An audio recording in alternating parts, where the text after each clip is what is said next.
Alors bonjour à tous et bienvenue pour notre webinaire pour le lancement de notre simulateur de devis BIM. Je suis Latifa Nasr, chargée du développement commercial sur le pôle Building Map. Et moi, je suis Bastien Champier, responsable du développement commercial de FutureMap et plus particulièrement sur la partie Building Map, modélisation 3D et digitalisation 2D. Nous allons maintenant couper la caméra et lancer le diaporama. Hop, donc, on arrête une vidéo, partager, hop, et on va lancer la présentation. Donc au programme de cette vidéo qui durera environ 20 minutes, nous allons vous présenter brièvement notre entreprise, vous faire une présentation générale de l'application et de ses fonctionnalités. Nous vous ferons ensuite une démonstration en direct de l'application. Et enfin, si vous avez des questions, n'hésitez pas à les laisser en commentaire. Donc pour les personnes qui ne nous connaissent pas, FutureMap a été créé en 2015. Nous sommes spécialisés dans le traitement de données géographiques et la modélisation 3D.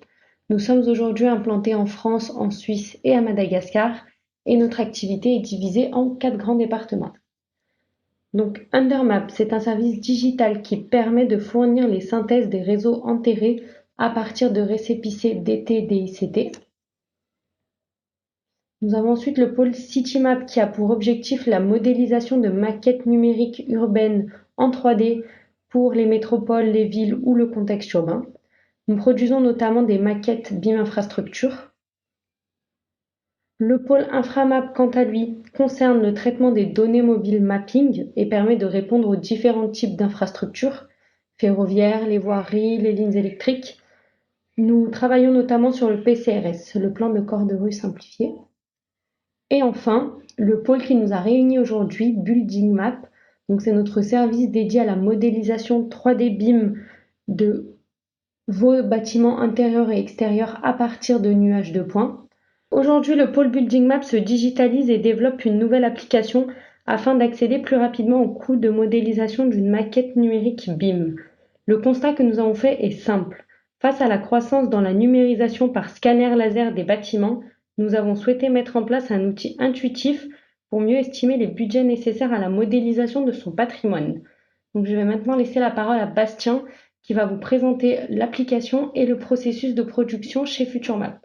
Parfait, merci Latifa pour cette entrée en matière et puis pour cette présentation succincte de l'entreprise et de nos différents services. Nous allons désormais passer du coup à ce qui nous a réunis, hein, donc c'est le projet de simulation de devis. Puisque bon, encore souvent la question se pose, hein, c'est que nos clients disposent d'un nuage de points. On réalise beaucoup de digitalisation en 2D, mais la réalisation d'une maquette 3D en numérique, donc de type BIM, hein, Building Information and Modeling, peut avoir un certain coût encore aujourd'hui et être assez peu connu de certains de nos opérateurs. Donc l'idée de cette application-là, c'est de vous permettre en moins de 5 minutes, avec une application en ligne ou utilisable sur téléphone, sur smartphone, de connaître le coût de transformation d'un nuage de points en maquette numérique via nos services. Donc avant de commencer la présentation de l'application en elle-même, juste une petite aparté sur le processus de production en interne chez nous, puisque si jamais nous sommes amenés à valider un projet avec vous, comment du coup cette transformation du nuage de points va se faire en maquette 3D. Donc voici un workflow assez complet de fonctionnement de la prestation chez nous. Donc on va voir ensemble donc, la décomposition qui est assez simple.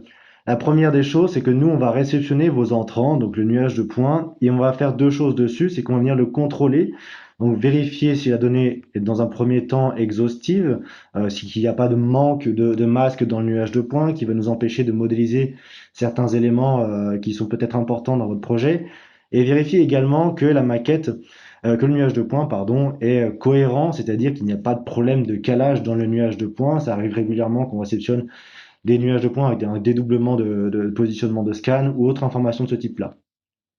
Donc une fois que nous, en interne, on a vérifié ces deux points-là, on va pouvoir lancer la production si ces deux points sont validés. Et une fois que nous démarrons la production, pendant toute la phase de génération de la maquette 3D, nous avons un service dédié au contrôle du projet, donc un contrôle continu qui va permettre de vérifier que tous les éléments sont modélisés correctement selon un cahier des charges spécifique. Une fois que la maquette est générée, donc finale, nous allons la renvoyer donc auprès de vous, de notre client.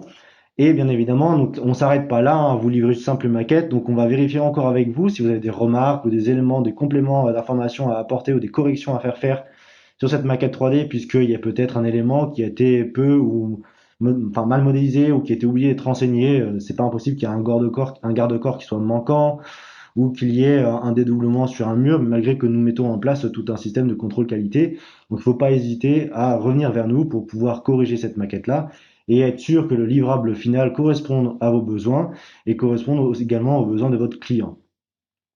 Donc maintenant, nous allons passer sur l'application en elle-même. Donc je vais passer sur l'autre écran. Hop, nous allons nous diriger sur l'application. Donc vous avez dû recevoir par mail ou sur le petit document récapitulatif donc un lien qui va vous amener à cette page-là. Vous avez deux possibilités, soit vous pouvez soit scanner le QR code ou vous renvoyer l'application par SMS, donc qui vous permettra d'utiliser l'application sur smartphone, ou alors directement accéder sur l'outil en ligne qui est utilisable sous les différents systèmes de navigateur en ligne, donc que ce soit du Chrome, de l'Internet Explorer ou du Firefox. Donc en cliquant dessus, vous allez être renvoyé sur la page de l'application. Vous allez avoir une première page qui va vous demander simplement de renseigner vos informations, puisque si nous voulons éditer le devis, il faut que nous l'éditions à votre nom. Donc vous devez remplir donc, le nom de la société, votre adresse et autres informations nécessaires à l'établissement du devis. Petit aparté, c'est que si c'est chronophage évidemment de renseigner à chaque fois vos informations, vous avez la possibilité de enregistrer vos informations. Donc pour cela, vous pouvez simplement créer un compte OpenASAP, hein, c'est gratuit. C'est l'application que nous utilisons pour mettre en ligne cet outil-là. Donc vous avez simplement créé avec votre adresse mail un compte OpenASAP et vous pourrez enregistrer vos informations dans votre compte et puis les recharger par la suite à chaque fois. Donc par exemple, moi ici, c'est déjà le cas. J'ai déjà renseigné mes informations. Donc je vais pouvoir les recharger à nouveau. Donc je clique sur charger mes informations. Hop, load data. Et voilà. Donc du coup, toutes mes informations sont de nouveau renseignées. Et comme vous le voyez, vu qu'elles sont entièrement renseignées ici, je peux les sauvegarder à nouveau si vous avez fait des modifications, une nouvelle adresse ou une autre agence qui souhaite de chez vous qui souhaite faire un devis. Une fois que toutes ces informations sont renseignées, nous pouvons désormais attaquer la réalisation du devis. Donc, une fois que vous avez validé cette première page-là, vous allez atterrir sur une deuxième page sur laquelle vous allez trouver deux possibilités qui vont être en fonction en fait de votre besoin. Donc, la première chose, c'est soit vous avez bien à la fois les extérieurs et les intérieurs de votre bâtiment en question, donc vous avez besoin d'une maquette numérique en 3D, ou alors vous avez simplement l'enveloppe extérieure du bâtiment, donc tout ce qui est élément de cloisonnement intérieur ne sera pas modélisé, on aura juste l'enveloppe du bâtiment qui sera modélisée. Donc, dans notre cas présent, nous allons faire un exemple sur un projet où moi j'ai besoin d'avoir une modélisation des extérieurs et de l'intérieur de mon bâtiment. Ensuite, en découlera toute une liste de questions et d'informations à renseigner. Donc, deux premiers points qui sont très importants et qui vont jouer du coup sur la difficulté, la complexité de modélisation d'un projet. Ça va être, première chose, la typologie de bâtiment. Donc, on va vous demander de nous renseigner quel type de bâtiment sur lequel votre projet va se faire, puisqu'effectivement, qu'on ait des bureaux, une maison individuelle, ou encore des hangars entrepôts avec des grands volumes, des grands espaces, ou plus compliqué que ça, si nous avons des sites industriels complexes ou des bâtiments d'équipement culturel avec beaucoup d'éléments à modéliser, le travail de modélisation ne va pas être le même. La structure et l'architecture des bâtiments ne va pas être le même également. Donc, en fonction de cette typologie de bâtiment, le prix va varier. Dans notre cas présent, nous allons prendre un exemple. J'ai des bureaux à faire modéliser en 3D à partir de nuages de points. Et deuxième chose qu'on va vous demander de nous renseigner, ça va être la surface à traiter. Donc on va bien parler de surface SHOB, hein, surface hors œuvre brute ou SDO, hein, surface dans œuvre. Tout simplement, il s'agit de la surface au nu extérieur du bâtiment, tout simplement puisque nous allons nous modéliser l'intégralité des éléments qui vont se trouver dans cette surface-là. Donc pour le projet en question, nous avons uniquement 600 mètres carrés à traiter. Voilà. Ensuite, vous allez devoir renseigner les articles dont vous avez besoin de modéliser dans votre maquette. Première chose, donc deux premiers points qui sont importants pour avoir quelque chose de modélisé au niveau de mon bâtiment, ça va être d'abord la structure, donc tout ce qui va correspondre aux grosses œuvres, au génie civil de mon bâtiment. Si vous voulez avoir plus de détails sur ce à quoi va correspondre en fait la modélisation, vous avez des petits points d'information à chaque fois qui vous permettra de mieux interpréter l'article, donc l'élément qui va être modélisé et qui est concerné par cet article-là, et puis le niveau de détail également, donc qui vous permettra de distinguer quelle va être la différence de modélisation entre les différents lots de détails que nous vous proposons aujourd'hui, qui est du lot 200 et du lot 300. Donc pour le projet test, moi là j'ai besoin d'avoir de la structure, bien évidemment, et j'ai cependant besoin uniquement d'un lot 200. Je veux quelque chose de géométriquement juste, mais j'ai pas besoin d'avoir trop de précision. Je veux pas des décrochés de centimètres sur mes murs ou des choses comme cela. Ensuite, nous avons les éléments d'architecture, c'est tout ce qui va venir aménager et habiller notre bâtiment. Donc pour l'architecture intérieure, ça va être les cloisonnements intérieurs, les portes. Donc là, moi, évidemment, j'en ai besoin. Donc je vais sélectionner mon article.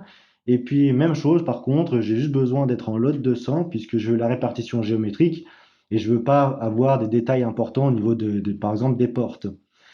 Ensuite, il y a l'enveloppe extérieure, donc l'architecture extérieure, c'est tout ce qui va être habillage en façade, donc notamment tout ce qui va être brise-soleil, garde-corps au niveau des balcons, descente d'eau pluviale, etc. Donc là également, moi j'en ai besoin pour mon projet, puisque je veux une maquette complète, mais néanmoins je la veux simplement en lot 200.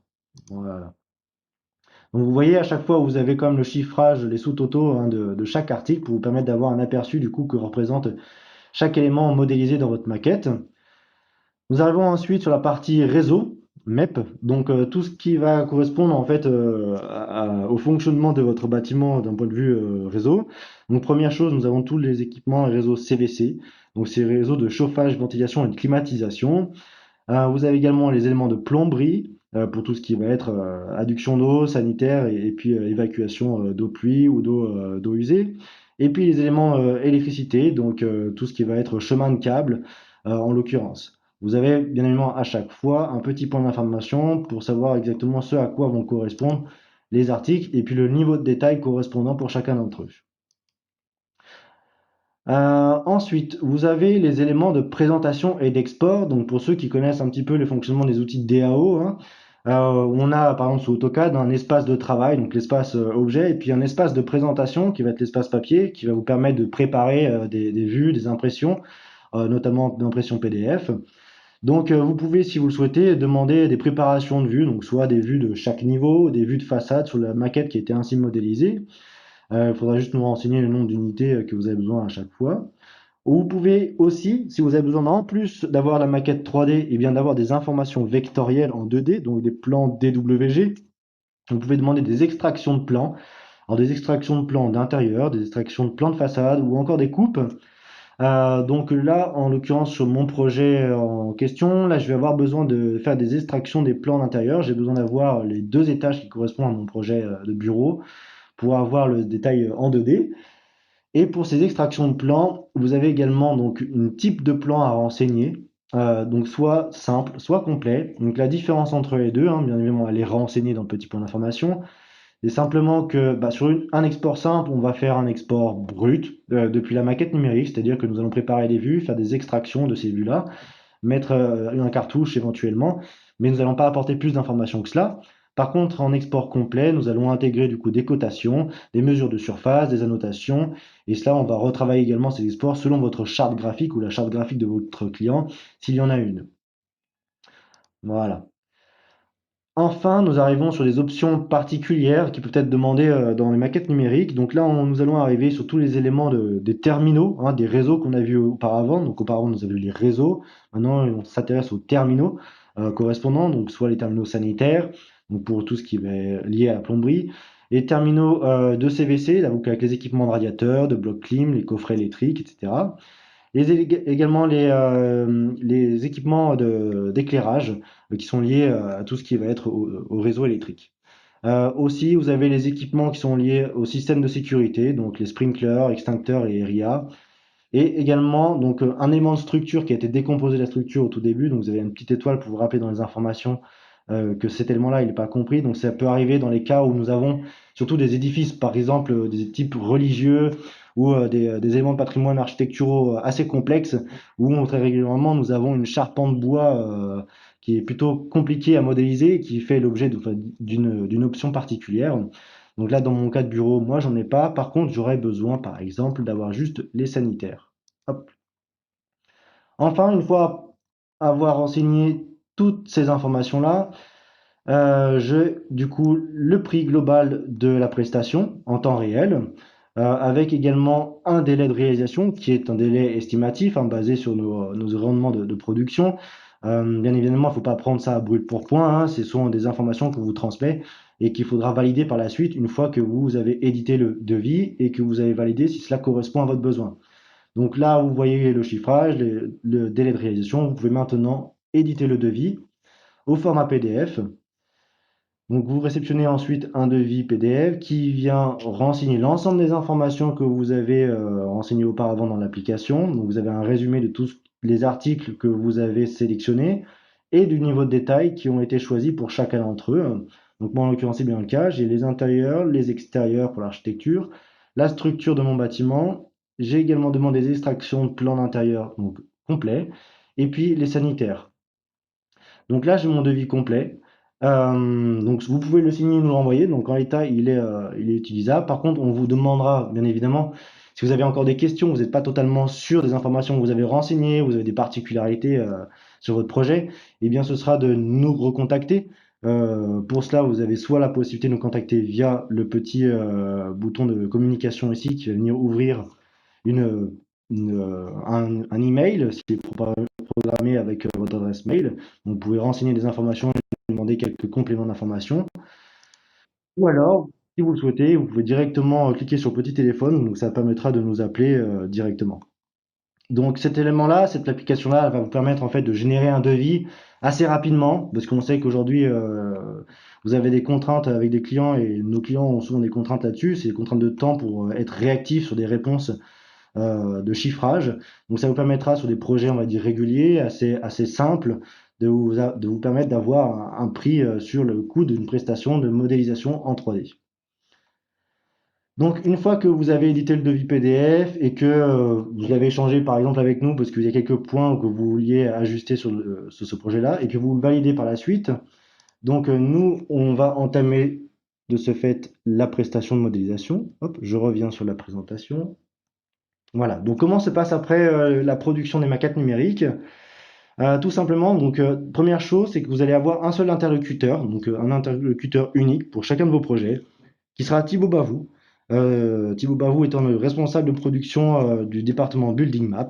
Donc c'est lui qui réceptionnera votre nuage de points, qui éventuellement échangera avec vous s'il manque quelques informations ou que s'il a des problématiques à récupérer vos données. Donc on met en place en général des dossiers de partage en ligne pour pouvoir récupérer vos nuages de points. Une fois qu'il a réceptionné le nuage de points, donc on va transmettre ça donc à Madagascar, notre cellule de production, avec Pierre Tavernier en tant que chef de production, qui va venir réceptionner ces données-là, et les transmettre ensuite aux équipes de production. Donc une première étape consiste en la préparation des données, donc c'est là qu'on va vérifier la cohérence de vos données et puis l'exhaustivité de ces dernières-là. Et une fois que l'on a validé ces points-là, nous allons pouvoir lancer la production des maquettes numériques. Donc le nuage de points que nous réceptionnons fait tout ce trajet-là pour ensuite vous être renvoyé auprès de Thibaut Baou qui lui fera un dernier contrôle avant de vous la renvoyer. Chacune de ces personnes-là sont épaulées donc pour la partie France par Colin Touri, pour la partie Madagascar auprès de Pierre Tavernier avec Antoine Vanneau qui est responsable de production également. Et à Madagascar également, nous avons Romain Lemettet qui lui s'occupe de la cellule R&D, donc de recherche et développement, qui met en place des outils d'amélioration de production et d'automatisation sur des éléments de modélisation.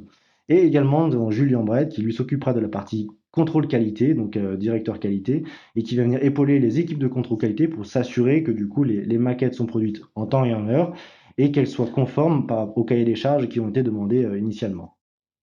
Voilà. Dernière chose, vous avez certainement reçu dans votre invitation au webinaire donc une proposition de remise commerciale de lancement sur le projet. Donc c'est-à-dire que tout premier devis qui seront validés avec vous. Donc, on vous fera une remise commerciale de 10%. C'est pour initier le lancement en fait de l'application. Et puis, bon, faut surtout pas hésiter à échanger avec nous hein, si vous avez des questions sur l'établissement de ce devis-là. Donc, on vous fera malgré tout 10% en échangeant avec vous hein, pour le devis. Et également, si vous parlez autour de vous de cette application-là et que vous parrainez, entre guillemets, d'autres personnes parce que vous trouvez un certain intérêt à notre application, eh bien, ces personnes-là auront également 10% sur le premier devis qu'elles généreront avec l'application. Et vous, vous aurez de nouveau 5% sur le prochain projet que l'on pourra faire avec vous. Voilà. Donc, nous avons vu l'ensemble des éléments et nous pouvons désormais passer à la partie questions-réponses en direct avec vous.